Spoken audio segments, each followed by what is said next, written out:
এখন আমি আপনাকে আপনার যে কোনো প্রোডাক্ট ক্যাটাগরির মেটা টাইটেল, মেটা ট্যাগ, মেটা ডিসক্রিপশন এই জিনিসগুলো কিভাবে আপডেট করবেন, মেটা ডাটা কিভাবে আপডেট করবেন সেটা দেখাবো।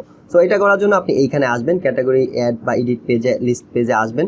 আসার পর দেখবেন যে কোনো ক্যাটাগরির পাশে যে এডিট বাটনটা আছে এটার মধ্যে ক্লিক করবেন, মানে যেই ক্যাটাগরি আপনি আপডেট করতে চান। সো এই ধরেন এই শাড়ি দিয়ে আপনাকে আমি দেখাই, তো শাড়ির এডিটের মধ্যে আপনি ক্লিক করবেন, করার পর এই পেজটা ওপেন হবে, এডিট পেজটার মধ্যেই আপনি দেখতে পারবেন যে একটু নিচের দিকেই এই যে মেটা টাইটেল, মেটা ট্যাগ, মেটা ডিসক্রিপশন, এই ফিল্ডের মধ্যে আপনি সিম্পলি মেটা টাইটেলটা দিবেন, এটার মধ্যে আপনি মেটা ট্যাগ দিবেন, মেটা ডিসক্রিপশন দিবেন, দিয়ে জাস্ট এখানে কনফার্ম এন্ড আপডেট দিবেন, তাহলে আপডেট হয়ে যাবে। আই থিঙ্ক এই category title, tag and description এই জিনিসগুলা কি আপনি জানেন, আপনার মতো আপনি লিখতে পারবেন। আর যদি আপনি একদম বেসিক লেভেলের হয়ে থাকেন তাহলে চলেন আপনার জন্য একটা আইডিয়া দিয়ে দিই, আপনি এই কাজটা করবেন।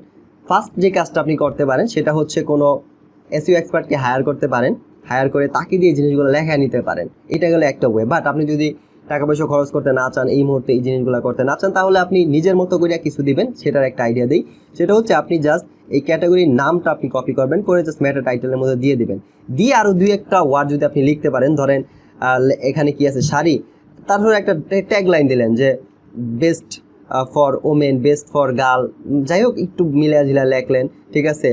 Latest sari, latest collection of 2023, এইরকম মানে কিছু একটা যদি পারেন দিলেন, না পারলে শুধু একটা আপনি ক্রিয়েটিভিটিটা লিখলেন, নাহলে শুধু নামটা দিয়ে দিলেন, তাও চলবে। ওকে, মানে নাই মামার চেয়ে কালা মামা ভালো, এরকম একটা কথা আছে না। সো আপনি যদি এরকম দেন মোটামুটি চলবে। আচ্ছা, তারপরে হচ্ছে এই ট্যাগ বিষয়টা হচ্ছে এরকম, ধরেন আপনি আপনার ক্যাটাগরির নামটা এইভাবে দিবেন, এটা তো মাস দিবেন, দেওয়ার পরে কমা দিবেন, তারপরে ধরেন শাড়ি, কি লেখা আর কি মানুষ সার্চ দিতে পারে আপনার ওয়েবসাইটে আইসে বা গুগলে এই ধরনের শাড়ি কেনার জন্য, ওই ধরনের আপনি লিখবেন। ধরেন এখানে শাড়ি আছে, তারপরে ধরেন দিতে পারেন টাঙ্গাইল শাড়ি, ঠিক আছে, শাড়ি, তারপর দিতে পারেন নিউ কালেকশন শাড়ি, ঠিক আছে, তারপরে আপনি দিতে পারেন নিউ শাড়ি, তারপরে দিতে পারেন জামদানি শাড়ি, তারপরে দিতে পারেন মানে কমা দিয়ে এইরকম কিছু কিওয়ার্ড দিবেন যেগুলো আপনার কাস্টমার আপনি মনে করেন যে এগুলা দিয়ে সার দিতে পারে। তারপরে যদি আপনার ওয়াচ হয় তাহলে ওয়াচ লিখবেন, তারপরে লিখতে পারেন best watch for boy, best watch for man, তারপরে দিতে লেটেস্ট ওয়াচ, তারপরে ব্র্যান্ডের নাম, যেই ক্যাটাগরির যেই ব্র্যান্ডের ওয়াচ ওই ব্র্যান্ডের নাম দিতে পারেন ট্যাগের মধ্যে। এরকম কমা দিয়ে আপনি জাস্ট ট্যাগগুলো এভাবে দিবেন, কিওয়ার্ডগুলো দিবেন। সো একটা কিওয়ার্ডের একটা ট্যাগের মধ্যে ধরেন বেস্ট শাড়ি, সো এইটা হচ্ছে একটা ট্যাগ। একটা ট্যাগের মধ্যে 2-3টা ওয়ার্ড থাকতে পারে, কোনো সমস্যা নেই, আপনি যখনই একটা কমা দিবেন ওই পর্যন্ত একটা ট্যাগ হবে। সো একটা বেসিক আইডিয়া পাইছেন।